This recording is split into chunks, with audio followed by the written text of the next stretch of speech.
When your ex says they're going to go work on themselves, they're not going to go work on themselves. And I think you know this because if they were going to do something constructive, they would actually just talk it out with you instead of breaking up with you or asking for space. There's some communication breakdown. Either somebody in the dynamic can't handle the emotional intensity.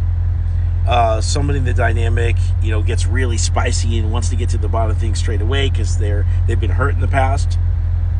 There's probably some communication hang-ups between you two, and instead of coming together and figuring it out, somebody's getting overwhelmed, etc., and then ultimately they want space and they're going to go work on themselves. But they're not. People that say they're going to go work on themselves are going to go distract most of the time, right? Some of them do, but most of them are going to go start drinking or start hanging out with friends and traveling a lot.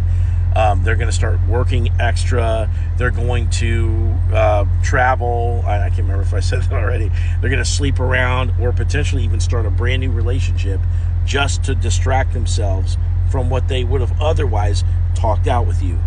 So if you're wanting to get your ex back and you have a fantasy of re-attracting like some healed version of them later on in the future, I understand that mentally you have to kind of have this concept so that way you can justify wanting them back. But that's not what you're going to get back. What you are going to get back is the same unhealed version of them that ran away from their problems instead of staying and talking things out, okay?